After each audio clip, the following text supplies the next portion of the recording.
이제 하나님의 말씀을 함께 보겠습니다. 오늘 우리에게 주시는 하나님의 말씀은 요한복음 4장 5절에서 8절까지의 말씀입니다.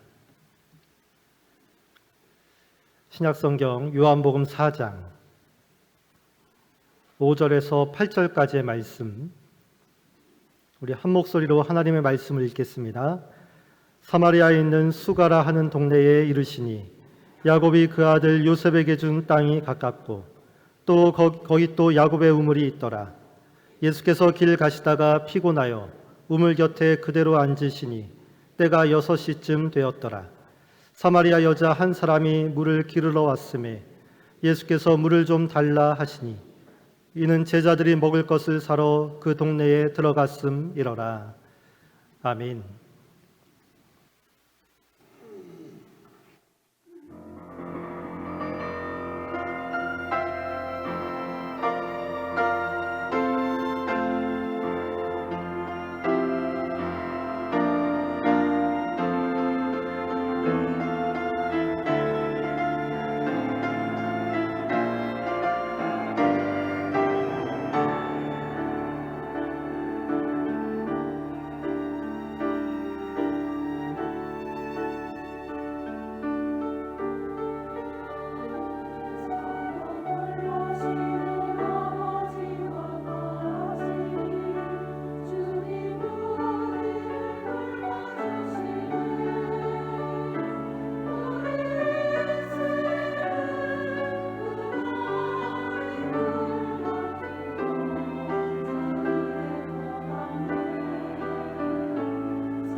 이제 말씀을 듣습니다. 담임 목사님 나오셔서 12시의 만남이라는 제목으로 말씀을 전하실 때에 큰 은혜 받으시기 바랍니다. 할렐루야. 한 주간 잘 보내셨습니까? 광고를 조금 보충할게요. 전국 목회자 축구대회는 우리 성결교단만입니다. 성결교회 전국 목회자 축구대회가 이제 해마다 행성에서 있는데 올해도 내일하고 모레 있고 신영만 목사님하고 박찬호 목사님이 우리 지방의 대표로 참가를 합니다.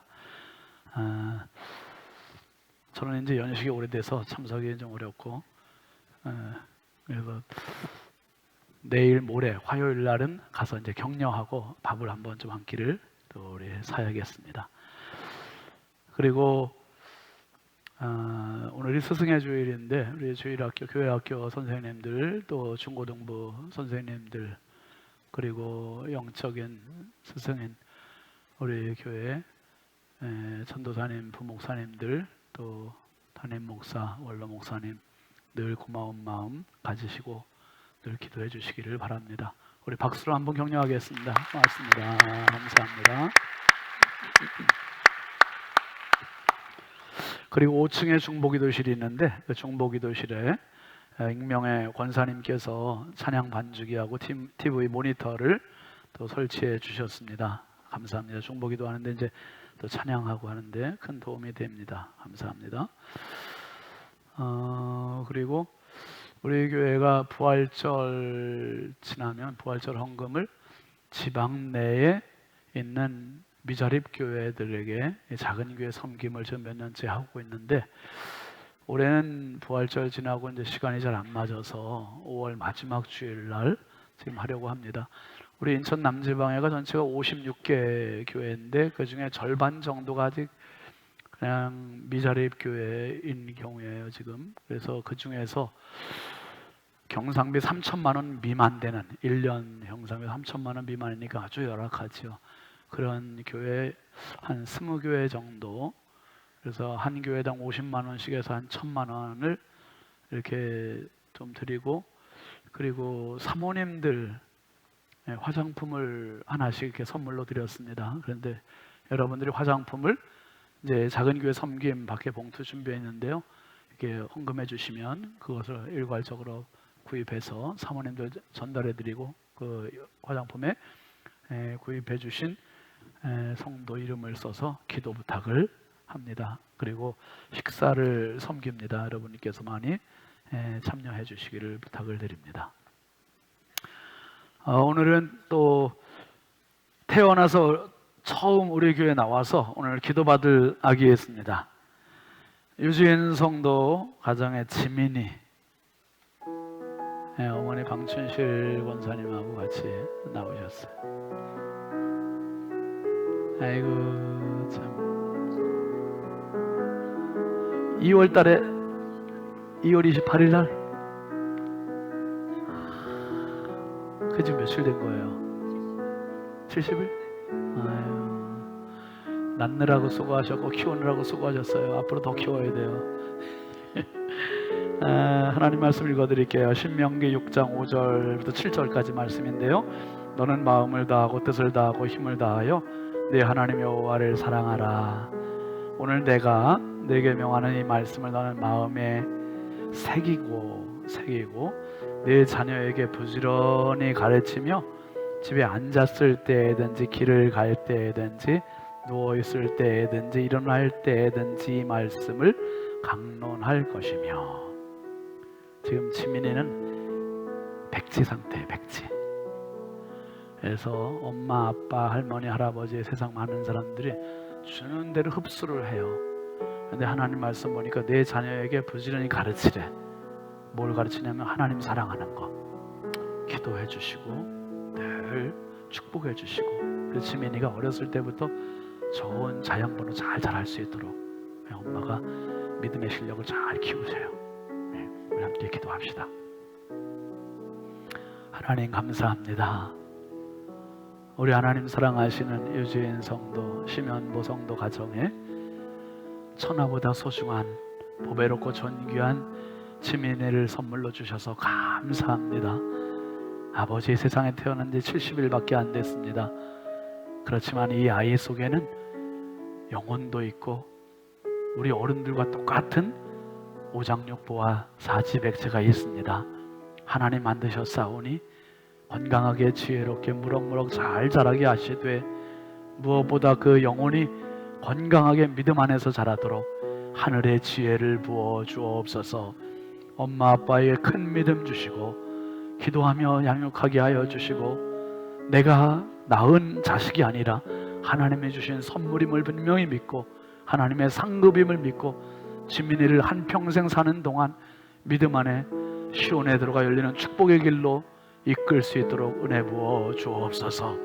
아버지 온 교회가 축복합니다. 하나님 지민이의 생애를 복되게 하시고 건강하게 하시고 믿음의 사람, 좋은 사람, 도움되는 사람들 많이 만나는 축복의 생애 되게 하여 주옵소서. 예수님의 이름으로 축복하고 기도합니다.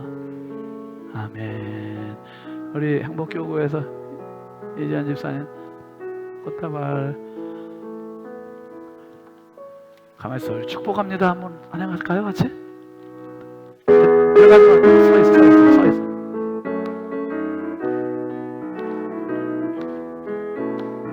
축복합니다. 주님의 이름으로 축복합니다. 주님의 사랑으로 이곳에 모인 주의 거룩한 자녀에게 주님의 기쁨과 주님의 사랑이 충만하게 넘치기를.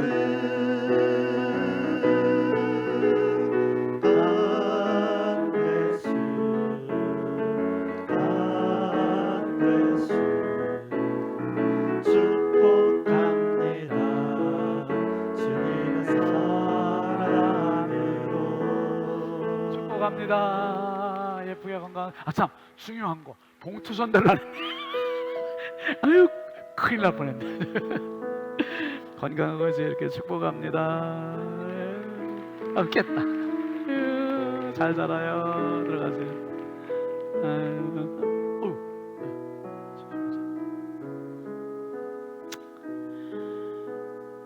죄송한데 제가 이제 나이를 조금씩 먹어가나 봐요. 애기들을 보면 아주 그냥 이뻐서 어쩔 줄 모르겠어. 그냥 너무 이쁘고. 아유 감사합니다. 축복합니다. 정말 기도하겠습니다. 하나님 정말 감사합니다. 우리나라는 인구 절벽, 인구 재앙이라는 말까지 나올 정도로 저출산이 심각한 문제인데 우리 성도들에게 출산의 은혜를 주시고 이처럼 기쁨으로 축복하게 하시니 감사합니다. 아버지 교회가 아기들이 많아지는 교회가 되게 해주시고 어린이가 많아지는 교회가 되게 해주시고 다음 세대가 많아지는 교회가 되도록 우리 하나님 복의 복을 더하여 주시옵소서. 하나님 아버지 오늘도 이 강단에 꽃꽂이로 섬긴 또 성도들의 점심 식사로 섬긴 귀한 성도님 권사님 가정이 있습니다. 자녀들을 기름지게 하시고 삶을 윤택하게 하시고 하나님의 영광이 가득한 축복의 가문 되게 하여 주시옵소서. 아버지 이 시간도 주의 말씀 나눕니다. 연약하고 부족한 종 아버지 연약함을 감춰주시고 오직 주의 말씀만 선포되고 말씀이 힘이 되어서 치료가 되어서 능력이 되어서 성도들의 삶의 자리가 윤택해지고 회복되고 다시 일어나는 은혜가 있게 하옵소서. 귀로 듣고 영으로 듣고 믿음으로 듣고 말씀으로 잘 흡수하게 하옵소서. 예수님의 이름으로 축복하고 기도합니다. 아멘. 주보에 그 오자가 있는데 오늘 꽃꽂이는 안형모 점심 식사 안형모 성도가 아니라 안경모 성도입니다. 지현수 권사님 남편 이름은 안경모. 잘못 오자가 나왔습니다. 우리 앞뒤 좌우 축복하겠습니다. 사랑합니다. 축복합니다. 반갑습니다. 은혜 받읍시다. 자, 우리 교회표 같이 하겠습니다. 오른손 들으시고 경건에 도전하라. 경건에 도전하라. 성경에 도전. 기도에 도전. 전도에 도전. 할렐루야. 아멘. 구호 외친 대로 도전하십시오. 꼭 승리하십시오, 여러분. 이번에 홀리클럽 6월 2일부터 있는데 1층 로비에 신청도 있습니다. 여러분 많이 신청하세요. 지난번에 2월 18일, 19일부터 4월 3일까지입니까? 그렇게 일기를 40일을 했는데 그때 너무 많은 분들이 참 은혜로 왔어요. 그래서 요거를 훈련이라는 거는 한 번 하고 오래 쉬면 쉬는 게 더 익숙해지고 훈련은 몸에 익질 않아요. 그래서 훈련 40일 하고 한 달 쉬었어요. 그리고 또 이제 5월까지 되면 2달을 쉬게 되는 거죠. 2달 쉬고 또 40일 하니까 요번에도 많이 신청하셔서 분명히 또 유익함과 은혜가 있을 겁니다. 그래서 많이들 신청해서 함께 할 수 있길 바랍니다. 오늘 말씀 제목 같이 하실 12시의 만남. 요한과 산책 20번째 시간인데요.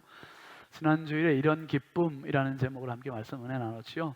세례 요한의 기쁨은, 세례 요한은 어떤 사람이었습니까, 여러분? 자신을 잘 아는 사람. 그래서 자기에게 세례받던 무리들이 예수님께 다 몰려갔어도 흔들렸다 안 흔들렸다?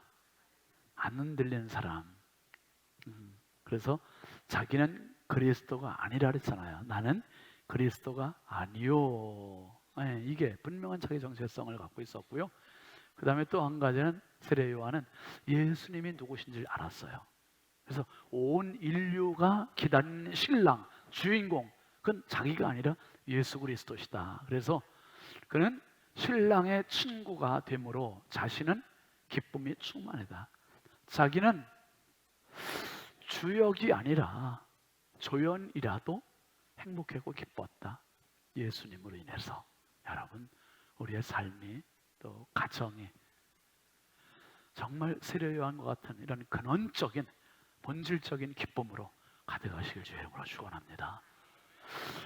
이제 이 세례 요한에게 세례받던 수많은 무리들이 예수님께 우르르 몰려오니까 바리새인들, 유대인들이 시비를 걸 수 있는 빌미가 생긴 거예요.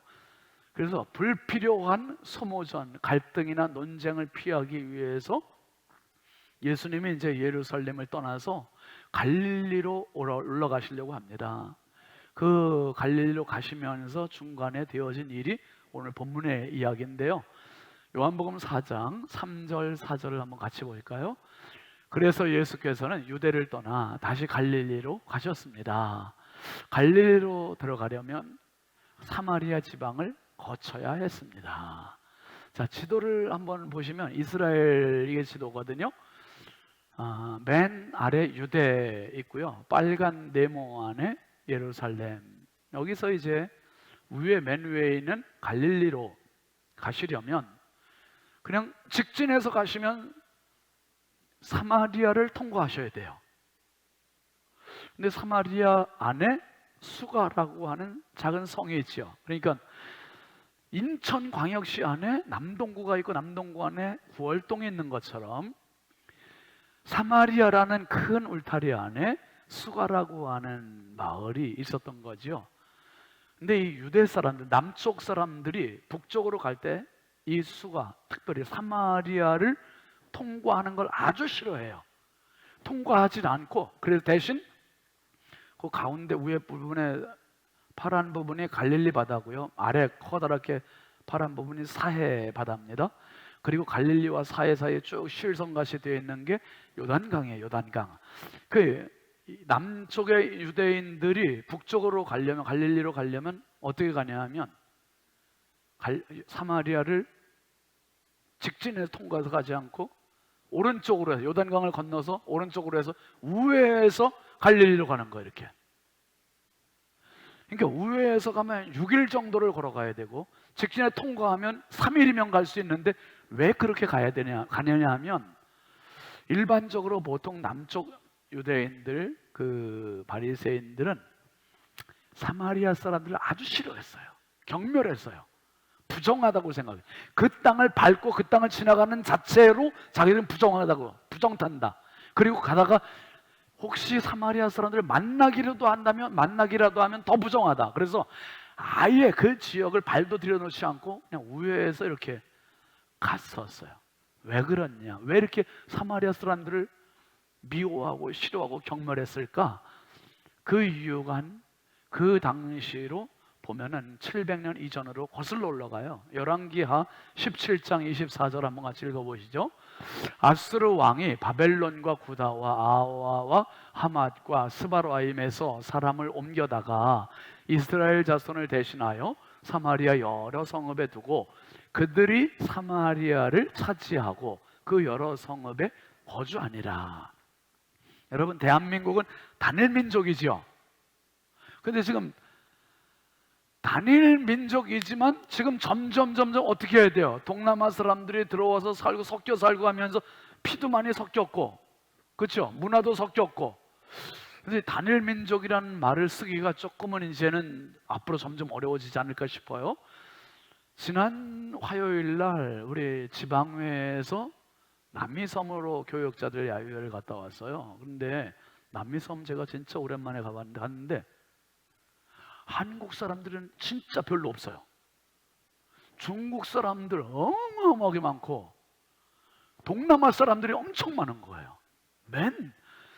어떻게 동남아 사람 금방 알잖아요. 근데 동남아 사람 여자들이 그 히잡 머리에 그 뒤집어 쓰는 거 있잖아요.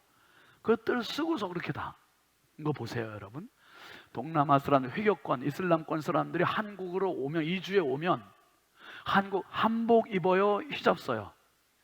히잡 쓰는 거 이렇게 자기들 옷 입어요. 음식도 한국 음식 한두 번 먹겠지만 자기들 음식 찾아가. 우리가 다른 나라 가면 좀 한국 식당 막 찾아가듯이. 그리고 자기들 음식 해 먹고 할랄 음식 먹죠. 할랄 음식. 그리고 또 어떻게 해요? 자기들 종교를 그냥 가져. 종교. 이슬람 사원을 건축하는 거예요. 마찬가지로 BC 722년에 아수르가 북이스라엘을 침략해서 북이스라엘을 멸망시켜요. 멸망시키고 이 말씀 그대로 아수르 왕이 바벨론 사람들, 구다 사람들, 아와 사람들, 하만 사람들, 스바라인 사람들을 옮겨다가 이주시켜서 이스라엘 자손들과 섞여서 그 사람들 대신해서 사마리아 성읍에, 여러 성읍에 살게 하고 그들이 사마리아를 차지하게 하고, 이제 주인과 객이 바뀌었어요. 주인이 손님이 되고 손님이 주인이 된 그런 사마리아의 여러 성읍에 이방 사람들을 살게 한 거예요. 그러면 이방 사람들이 이민해서 와서 살면서 자기들 보따리 가져와요, 안 갔다 와요? 보따리 다 가져오잖아요.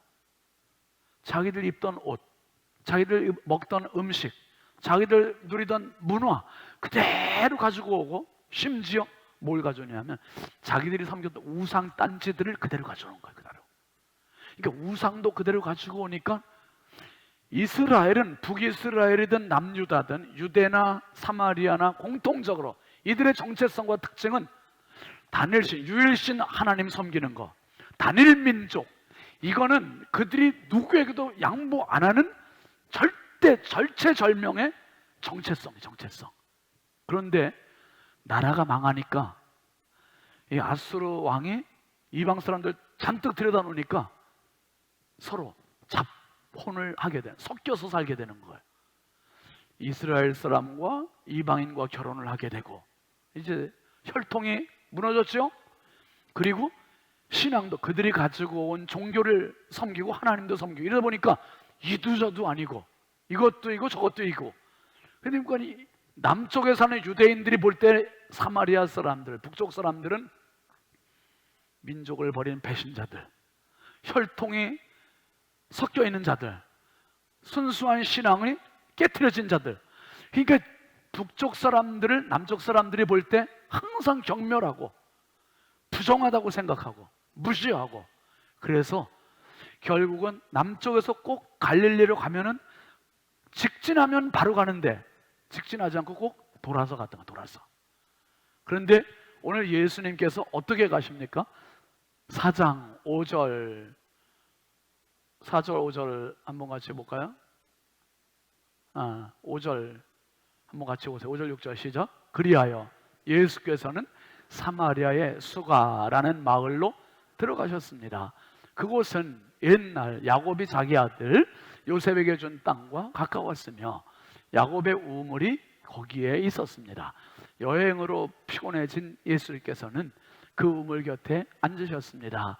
그때가 낮 12시쯤이었습니다. 아마 지금 이 시간쯤 됐겠죠. 요 5절 6절에 중요한 말씀. 그러니까 예수님은 유대에서 갈릴리로 가시는데 돌아가셨다, 직접 가셨다. 직접 사마리아를 관통하신 거예요. 관통하셨는데 그냥 지나가신 게 아니라 오늘 5절 6절에 중요한 말씀, 세 말씀이 있어요. 첫 번째는 마을로 들어가셨다는 거예요. 마을로 들어가셨다는 것은 우연히 들어가신 게 아니라 의지를 가지고, 의도를 가지고, 생각을 가지고 내 발로 직접 들어가셨다는 거예요. 그 다음에 두 번째는 그 6절 말씀 보니까 우물 곁에 앉으셨습니다 그랬어요. 앉으셨대요. 앉았다는 말은 내가 뭔가를 하려고, 기다리려고 앉는 거예요. 이게 뭐 야외 카페가 된 거죠. 지금 야외 카페가. 그리고 그 시간이 몇 시였다고요? 낮 12시쯤이었습니다. 요 이야기를 가지고 7절로 한번 가보시죠. 7절 보면 한 사마리아 여인이 물을 기르러 나왔습니다. 예수께서 여인에게 말을 거셨습니다. 내게 물 좀 떠주겠느냐. 여러분, 중동은 아침과 저녁, 대낮 기온 차이가 엄청 심해요. 그 중동은 아침, 저녁은 기온이 낮아요. 근데 대낮은 너무 뜨거워서 사람들이 주로 아침에 일을 하고 저녁에 일을 하고 낮에는 쉬고, 이게 보편적인 사람의 생활 패턴입니다. 근데 지금 낮 12시라 했죠. 해가 가장 높은 시간이에요. 예수님께서 마을로 들어가셨고 우물 곁에 앉으셨고 낮 12시다. 그런데 사람이 없을 시간이잖아요 지금. 그런데 한 사마리아 여인이 물을 기르러 나왔대요. 예수님께서 여인과 이야기를 나누시는 장면이에요. 1681년 피에르 미냐르라고 하는 화가가 그린 그림입니다. 예수님 뒤편으로 저 뒤에 제자들이 이제 마을로 음식을 사러 갔다가 오는 장면인 것 같죠. 그리고 예수님께서 여인과 대화를 우물 곁에서 하시는데 한 손은 자신을 가리키고 계시고 한 손은 어디를 가리키세요? 하늘을 가리키고 계세요. 근데 여러분, 여자의 자세를 한번 보세요. 공손해 보여요? 조금 건방져 보여요? 한쪽 다리를 조금 짝다리하고 이렇게 꼬이고 말이에요. 근데 여러분, 어떤 사람은, 우리 교회는 그런 사람 없어요. 어떤 사람은 설교 시간에 이 여자처럼 듣는 사람이 있어요. 팔짱 끼거나 스마트폰이나 막 하고 말이에요. 근데 이 여자가 왜 예수님을 저렇게 조금 거만한 태도로 서서 쳐다보는지 그 이유를 9절 말씀에 보면 금방 알 수 있어요. 9절 보실까요? 시작. 사마리아 여인이 예수께 말했습니다. 당신은 유대 사람이고 저는 사마리아 여자인데 어떻게 제게 물을 달라고 하십니까? 당시 유대 사람들은 사마리아 사람과는 모두 않았다. 상대도 하지 않아요. 상종을 해요. 말도 안 걸어요. 말 거는 자체가 이게 결례, 뭐하는 엄청난 결례예요. 그런데 지금 그러니까 여자가 이렇게 좀 거만하게 좀 할 만도 하죠. 그게 말도 곱게 나갔을 것 같아요. 총명스럽게 나갔을 것 같아요. 이게 뻔하죠, 뭐. 뻔해. 아니 유대 사람이 뭐 말을 걸어? 거기다 물까지 달라고 그래? 당신 유대 사람이, 나는 사마리아 사람인데 물 달라고 합니까? 이러고서 딱 말을 끊으려고 해요. 끊으려고 하는 그때 예수님께 또 말씀하셔요. 10절 같이 보시죠. 시작. 예수께서 여인에게 대답하셨습니다. 내가 하나님의 선물을 알고 또 물을 달라고 하는 사람이 누구인지 알았다면 도리어 내가 그에게 부탁했을 것이고 그가 내게 생수를 주었을 것이다. 여러분, 예수님께서 이 말씀하신 게 엄청 중요한 거예요. 난 유대인이고 저 사람 사마리아 여자인데 내가 잘못 얘기했나? 그리고 그냥 말문을 닫았으면 끝난 거예요. 그런데 예수님께 뭐라 그러시냐면 내가 하나님의 선물이 뭔지 알고 지금 물을 달라고 하는 내가 누군지 알았다면 오히려 당신이 나한테 물을 달라고 했을 것이요. 이 말은 단도직입적으로 말씀드리면 예수님께서 여자에게 당신이 어떤 여자인 줄 알아. 남들이 아무도 안 다니는 이 대낮에 뜨거운 떼약볕에 왜 혼자 물 길러 나오는 사람인지 나는 알아. 이 얘기 하시는 거예요. 예수님이 아신대요. 이제 이야기를 주고받다가 물 얘기를 지금 하고 있잖아요. 물 얘기하다 갑자기 예수님 느닷없이 여자에게 물으시는 거, 말씀하시는 거예요. 16절 이하를 한번 보세요. 예수께서 여인에게 말씀하셨습니다. 가서 내 남편을 불러오너라. 느닷없이 예수님께서 물 이야기하다 갑자기 누구 얘기해요? 남편 얘기를 한 거예요. 남편을 불러오래요. 남편. 좀 전에 제가 그랬죠. 예수님께서 이 여자를 아신다 모르신다? 아셔요. 근데 이 여자는 아무도 자기를 모를 거라고 생각해요. 지금 저 유대 남자가 자기들 모를 줄 알아요. 그런데 갑자기 느닷없이 남편을 데려오래, 불러오래요. 그랬더니 여자가 뭐라 해요? 17절 보시죠. 여인이 예수께 대답했습니다. 저는 남편이 없습니다. 예수께서 여인에게 말씀하셨습니다. 내가 남편이 없다고 한 말이 맞다. 실은 전에 네게 남편이 몇이 있었고 5이나 있었고 지금 함께 사는 자도 내 남편이 아니니 내가 지금 한 말이 맞구나. 여러분 보세요. 예수님께서 여자를 분명히 아시기 때문에 하나님의 선물이 뭔지, 내게 물을 달라고 하는 내가 누군지 안다면 오히려 당신한테 물을 요구했을걸? 그렇게 얘기하셨는데 그 말은 내가 당신 어떤 여자인 줄 알아, 어떤 삶을 사는 사람인 줄 알아, 이 얘기를 하랬잖아요. 그리고서 예수님께서 그 여인의 전곡을 찌르신 거예요. 남편을 불러와라. 그랬더니 남편 없어요. 그럼 이제 얘기 끝난 거죠? 얘기 끝난 거예요. 그런데 예수님께서 뭐라고 그랬어요? 야, 맞다. 네가 남편 없다고 하는 그 말이 맞다. 왜? 지금 남편 없는 게 아니에요. 있어요. 있는데 없는 거예요. 왜요? 전에 네가 5 남자하고 살았잖아. 만족이 없었잖아. 돈 많은 사람하고 살았었지. 근데 그것도 만족 없어서 다른 남자 또 결혼해가지고 잘생긴 사람하고 결혼했지. 근데 그것도 만족 못했잖아.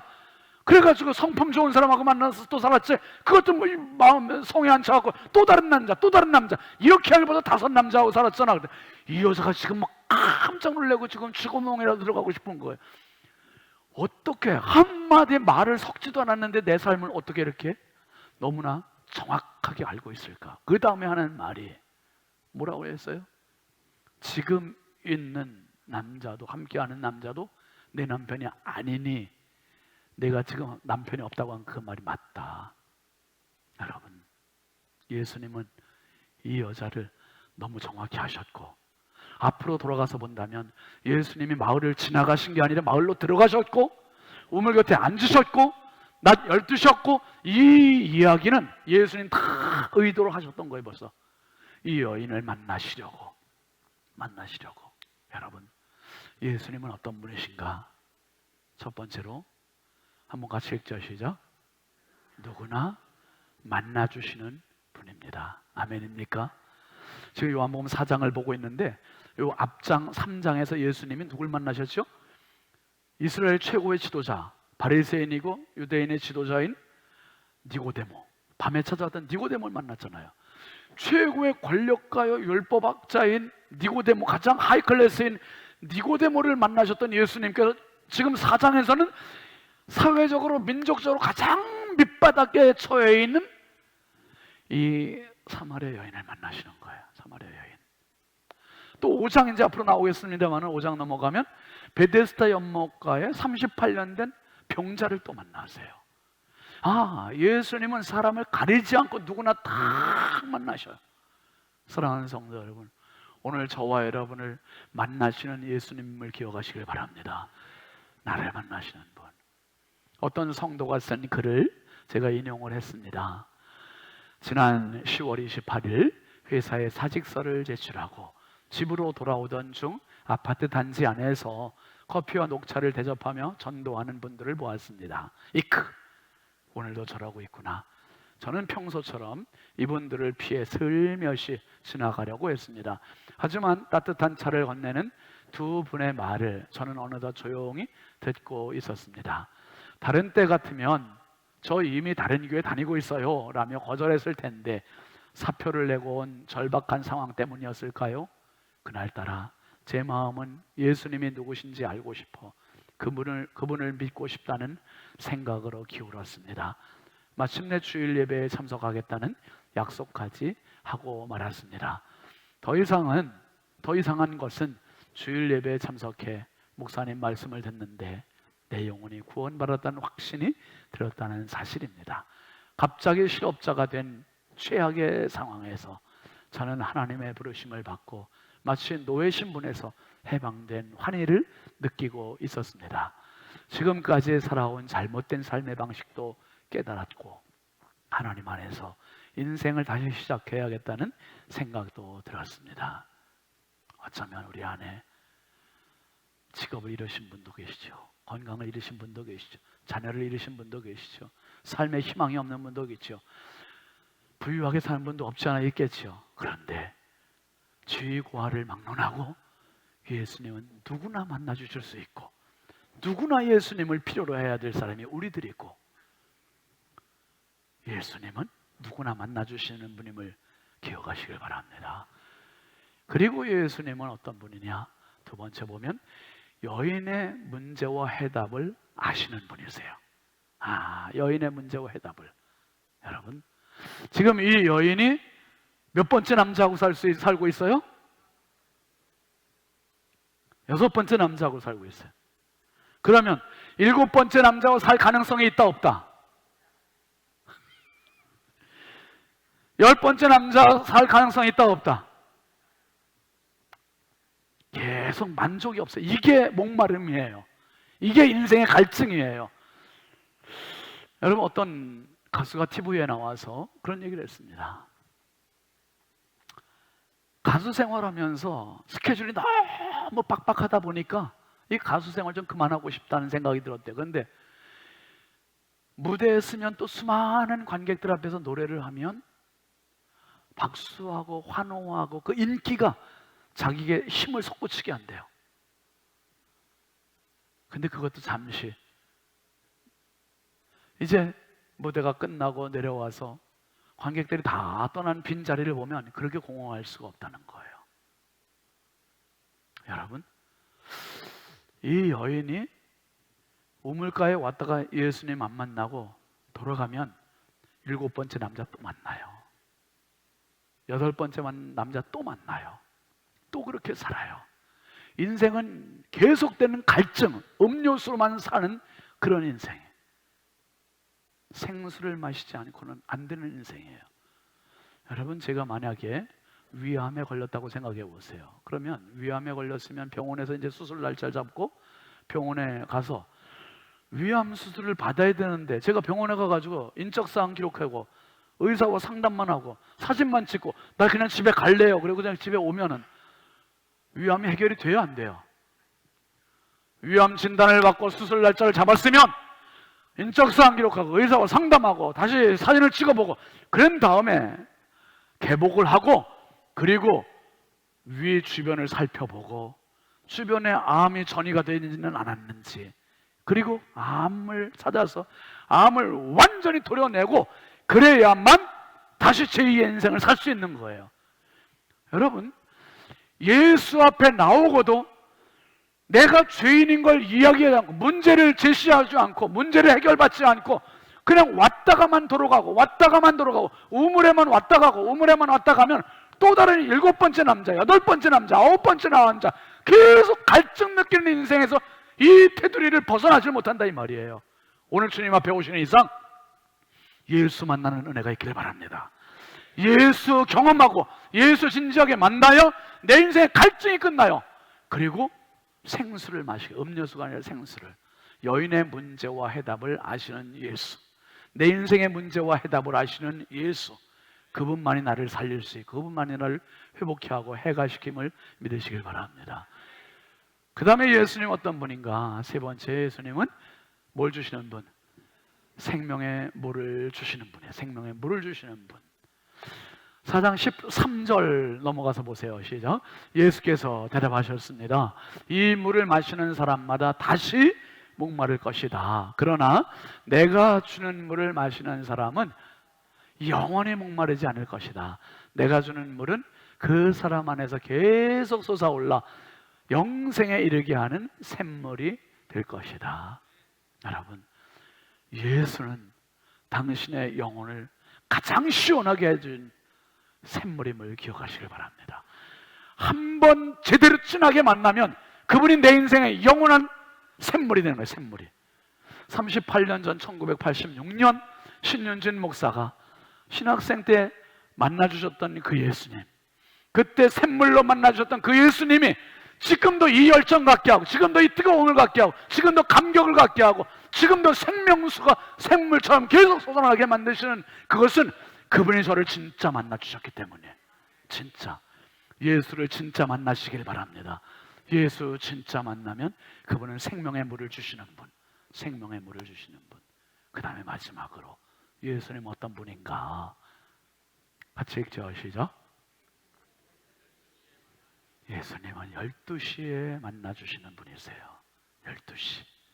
앞에서 말씀드렸듯이 중동 지역의 낮 12시는 해가 가장 높은 시간, 가장 떼약볕이 강하게 내리쬐는 시간, 그래서 아무도 물길로 나오지 않는 시간, 집안에서 그늘에서 서늘한 곳에서 쉬는 시간. 그런데 이 여자는 남들에게 가장 밝은 그 시간이 자기에게는 가장 어두운 시간, 남들에게는 쉬는 시간이 자기에게는 고단한 시간, 그게 결국은 그 시간에 나온 거 아닙니까? 근데 그 시간에 예수님 거기서 기다리시다니. 여러분, 인생의 시간은 2시간이 있습니다. 2시간. 1시간은 양적인 시간이고 1시간은 질적인 시간이에요. 질적인 시간이 없으면 인생이 무의미하게 되고 기쁨이 없고 행복이 없어요. 양적인 시간만 가지고는 내가 100살이야 100살. 아니 100살이 돼서 어땠다는 거야. 질적인 시간이 있어요. 그 100살이 기름지고 복된 거예요. 또 그 질적인 게 많으면 내가 양적으로 비록 길지 않아도 그 인생이 행복한 거고 가치 있는 거, 의미 있는 겁니다. 그 헬라 사람들, 그리스 사람들은 그래서 이 양적인 시간을 크로노스라 했고요, 질적인 시간을 카이로스라고 했어요. 하나님 편에서 볼 때 우리에게 양적인 시간 카이로스를 우리에게 다 할당해 주셨어요.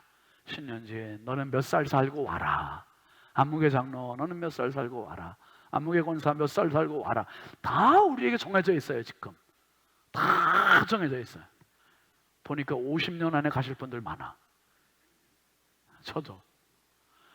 우리가 다 정해져 있거든요. 그게 카이로스, 크로노스, 양적인 시간. 그런데 하나님 안에 들어가는 순간, 12시의 만남을 경험하는 순간 내 인생의 질적인 시간이 시작되는 거예요. 질적인 시간. 이 질적인 시간은 인격적인 시간이 되는 거예요. 베드로후서 3장 8절을 한번 같이 보시죠. 그러나 사랑하는 사람들이여, 이 한 가지를 잊지 마십시오. 주께는 하루가 1000년 같고 1000년이 하루 같습니다. 얼마나 멋진 말입니까? 단 하루를 살아도 1000년짜리처럼 살 수 있다는 거예요. 와, 하루를 살아도 1000년을 산 것처럼 살 수 있는 비결이 뭐냐? 12시의 만남을 경험하면 되는 거예요. 12시의 만남. 다른 사람에게는 빛의 시간이었고 다른 사람에게는 쉼의 시간이었는데 이 사람에게는 이 시간이 고달픈 시간이요, 어둠의 시간이요, 암흑의 시간이요, 힘겨운 시간이요. 어쩌면 지금 우리 가운데 12시의 시간을 보내고 있는 분들 많을 거요. 눈물 나는 그 시간, 아픔 있는 그 시간, 좌절한 그 시간, 속상한 그 시간, 그 시간이 나의 12시예요. 나의 12시. 그래서 남들에게 말 못할 사정을 끙끙 앓고 있는 분들, 소가리를 하고 있는 분들, 누구한테도 표현하지 못할 그러한 아픔이 있는 분들, 그래서 남들이 시선이 있는 곳엔 안 가려고 하고 남들이 잘 다니는 곳에 안 가려고 하고 그냥 혼자만 틀어박혀서 그냥 문 걸어 잠그고 마음의 문도 걸어 잠그고 집의 문도 걸어 잠그고 혼자만 갇혀 있는 분들, 그게 12시예요. 아무도 없겠지 하고 나가는 시간이 12시예요. 아무도 없겠지 그랬는데 거기에 예수님 계시다니. 예수님 만나주셨어요. 그 시간에 예수님께서 수가성의 마을로 가시고 우물 곁에 앉으셨고 낮 12시였고, 근데 만약에 예수님이 그 마을 들어가시지 않고 그냥 지나가셨다면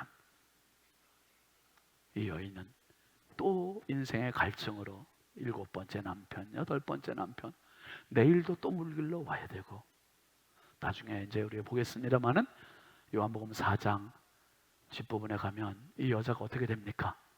물동이를 버려두고 동네로 뛰어들어가서 사람들에게 와 보라, 내가 만난 이분을 와보라, 이분이 메시아가 아니냐, 그리스도가 아니냐, 사람들에게 이 설레임, 이 기쁨, 이 감격을 가지고 자기가 만난 그분을 선포하고 전하는 여인이 돼요.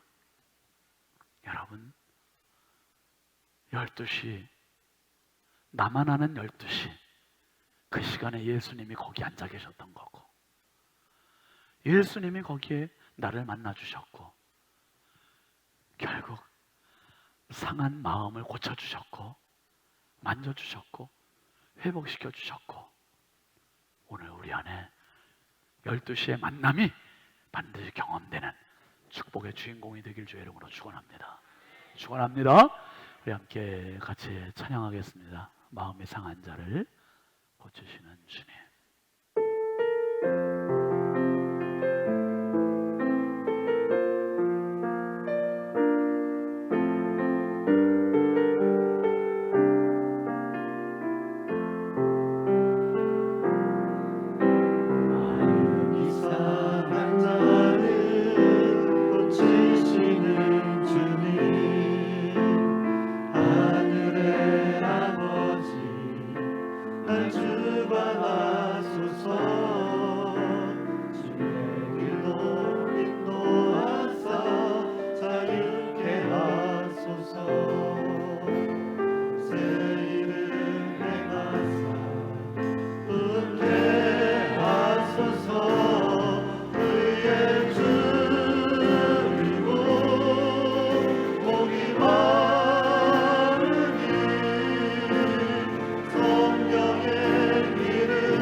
가슴에 손을 모으겠습니다. 하나님 아버지, 수가성 여인이 바로 나입니다. 12시만을 기다리고 아무도 없는 시간을 기다리고 아무도 없는 장소만을 가려고 하고 남의 시선이 두렵고 남들이 나를 어떻게 볼지가 참 두려운 내 인생, 아버지의 문을 걸어 잠그고 사는 내 인생, 오늘 수가성 여인처럼 아무도 없을 것이라 기대하고 나갔던 그 길이 예수님을 만나는 길이라니, 주여 이런 은혜가 우리 안에 있게 하여 주옵소서. 예수 만나야 12시가 남들처럼 밝은 대낮이 되고 쉼의 시간이 되고 기쁨의 시간이 되고 축복의 시간이 될 줄 믿습니다.